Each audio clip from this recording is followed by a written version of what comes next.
नमस्कार प्रिय दर्शकों, एक बार फिर आपका स्वागत है हमारे YouTube चैनल प्राचीन ज्ञान सच्चा ज्ञान में। प्रिय दर्शकों, आज की जो जानकारी है ये बहुत ही खास और बहुत ही महत्वपूर्ण जानकारी है।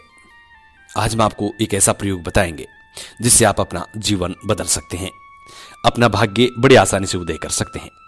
प्रिय दर्शकों, आज का प्रयोग हम जो बताने वाले हैं ये बांदा के बारे में है। प्रिय दर्शकों, बांदा के बारे में तो आपने सभी ने सुना होगा।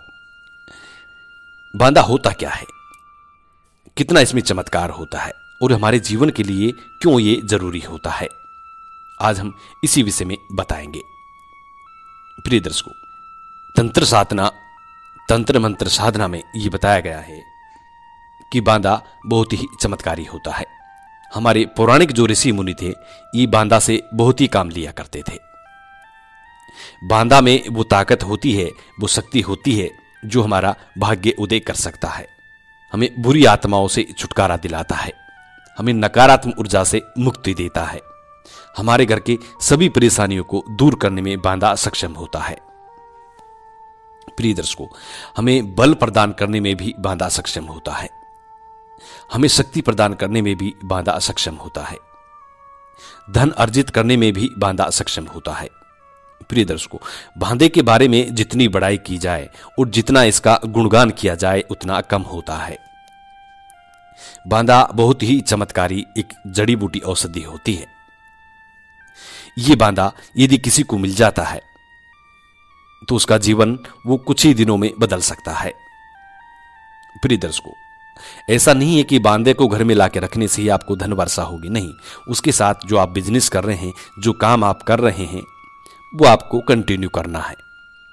यदि आप बांदे को लाके घर में रखते हैं तो आपको आपके बिजनेस में प्रॉफिट होगा, जो भी आप कार्य कर रहे हैं उसमें प्रॉफिट होता है। दूसरा, यदि आप बिजनेस नहीं करते, कोई भी काम धंधा नहीं करते तो आपको काम धंधा मिलने की संभावना होती है। यदि आप बेरोजगार हैं, कोई काम धंधा नहीं है, तो बांदा घर में लाके रखने से आपको रोजगार मिलने की संभावना होती है। यदि आपके घर में सदैव दुख पीड़ा बनी रहती है तो बांदा घर में लाके रखने से दुख पीड़ा का अंत होता है। यदि आप खूब मेहनत करते हैं और फिर भी मां लक्ष्मी का आगमन नहीं है, धन अर्जित नहीं कर पाते, तो बांदा घर में लाके रखने से आप बड़ी आसानी से धन अर्जित कर पाएंगे। प्रिय दर्शकों, ये बांदा बहुत चमत्कारी होता है।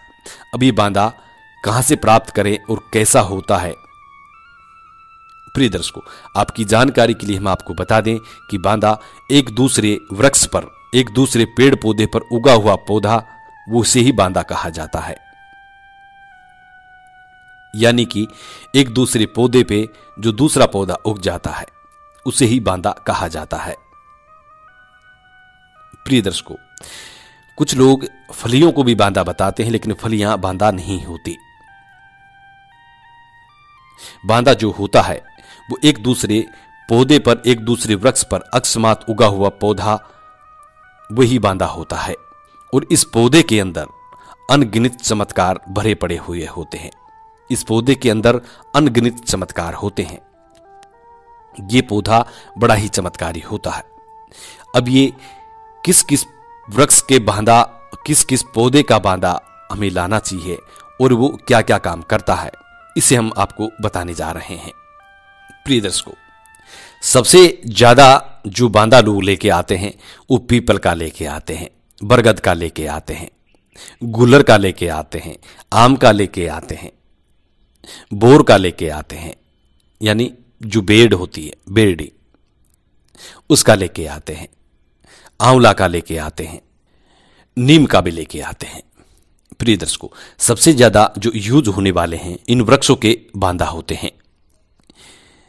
अब इनमें धन अर्जित करने के लिए, धन संपत्ति, सुख संपत्ति अर्जित करने के लिए हमें नीम का बांदा की जरूरत पड़ती है, क्योंकि नीम के अंदर मां लक्ष्मी का निवास होता है। और नीम का बांदा लक्ष्मी को आकर्षित करने के लिए बहुत उपयोगी साबित होता है। प्रिय दर्शकों, जो इंसान अपने जीवन में धन अर्जित नहीं कर सका, जो इंसान अपने जीवन में कभी भी धन अर्जित नहीं कर सका, उसको चाहिए कि वो नीम का बांदा लेकर के आए। नीम का बांदा लाने के लिए सबसे पहले आप बांदे को नोट करके आना पड़ता है, यानी उसे कह करके आना पड़ता है कि मैं कल तुम्हें लेने के लिए आऊंगा और आपको तैयार रहना है। इस तरीके से हाथ जोड़ के प्रणाम करके और चावल और रोली मोली डाल करके उसे कह के आना पड़ता है। दूसरे दिन जाकर के उसे लाना पड़ता है। यह पुष्य नक्षत्र में होता है। दूसरे दिन इसे लेके आना पड़ता है। प्रिय दर्शकों, लाने के बाद इसको लाल वस्त्र में लपेट के रखना पड़ता है। ध्यान रहे, इसे बांधना नहीं है।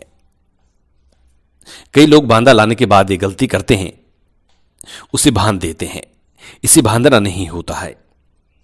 इसको लाल वस्त्र में लपेट के रखना पड़ता है। लाने के बाद सबसे पहले इसको धूप दान की जाती है। पूजा स्थान पे 24 घंटे रखा जाता है। उसके बाद इसको लाल वस्त्र में थोड़ा सिंदूर छिड़क के वो लाल वस्त्र में लपेट के रखा जाता है। पहले इसकी पूजा की जाती है। पूजा करने के बाद 24 घंटे इसको पूजा स्थान पे रखा जाता है। उसके बाद इस पे सिंदूर छिड़क के लाल वस्त्र में लपेट के और इसको रखा जाता है। प्रिय दर्शकों, आप अपनी तिजोरी में रख सकते हैं, आप अपने धन भंडार में रख सकते हैं।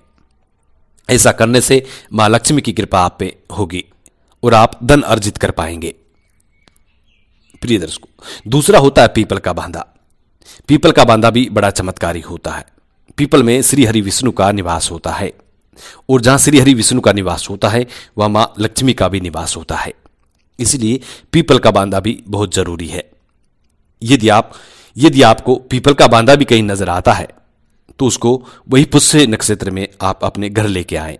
सबसे पहले उसको नोट के आना है, उसे कह के आना है कि मैं कल तुम्हें लेने के लिए आऊंगा और मेरे घर चल करके आप मेरी सभी दुख दुविधा, मेरी सभी पीड़ा का अंत करें, मेरा भाग्य उदय करें। ये कह करके रोली मोली डाल करके तिलक करके आपको आ जाना है। दूसरे दिन आपको जाना है पुष्य नक्षत्र में और उस बांधे को जड़ सहित उखाड़ के लेके आना है। लाने के बाद वही पूजा पाठ करनी है, धूप दान करना है। उसके बाद सिंदूर छिड़क करके और लाल वस्त्र में लपेट के अपने पूजा स्थान पे या अपने तिजोरी भंडार में रख दीजिए। प्रिय दर्शकों, ऐसा करने से आपके घर में मां लक्ष्मी का आगमन होगा और आपका धीरे धीरे भाग्य साथ देने लगेगा। प्रिय दर्शकों, हाथी जैसी ताकत पाने के लिए बरगद का बांधा उपयोग करते हैं। बरगद का बांधा उपयोग किया जाता है। प्रिय दर्शकों, ये सभी वृक्षों के जो बांधे होते हैं ये बड़े चमत्कारी होते हैं। इसमें अनगिनत असमित चमत्कार होता है। प्रिय दर्शकों, ये शत्रुनाश के लिए भी बांधे का प्रयोग किया जाता है। जो बोर का वृक्ष होता है उसका बांधा शत्रुनाश के लिए किया जाता है। प्रिय दर्शकों, लेकिन हमें ऐसा कोई गलत कार्य बांधों से नहीं करना है जो कि एक दूसरे को हानि पहुंचे। प्रिय दर्शकों, आपकी जानकारी के लिए हमें बता दें कि जो बोर का बांधा होता है उस बांधे को ला करके विधि विधान से वही पूजा पाठ करने के बाद लाल वस्त्र में लपेट के घर में रखना पड़ता है। जिस भी शत्रु का विनाश करना होता है उस शत्रु के सिर पे इस बांधे को घुमाया जाता है। धीरे धीरे आपके शत्रु का विनाश होना शुरू होता है। प्रिय दर्शकों, ये बांधा बहुत चमत्कारी होता है, लेकिन हमें ऐसा कुछ नहीं करना है। प्रिय दर्शकों, जो भी दर्शक हमारी इस वीडियो को देख रहे हैं वो गलत कार्य के लिए कभी किसी बांधे का उपयोग ना करें। प्रिय दर्शकों, यदि हम किसी दूसरे के लिए गलत करते हैं तो एक समय ऐसा आता है कि हमारे साथ भी गलत होता है। इसीलिए बांधे का प्रयोग हो सके अपनी भलाई, अपने उन्नति के लिए ही उपयोग करें। प्रिय दर्शकों, तो हम उम्मीद करते हैं आपको ये जानकारी पसंद आई होगी। हमारा मकसद है प्राचीन भारत का लुप्त हो रहा ज्ञान आम जन कल्याण हेतु आम जन तक पहुंचाना। जी नमस्कार, धन्यवाद।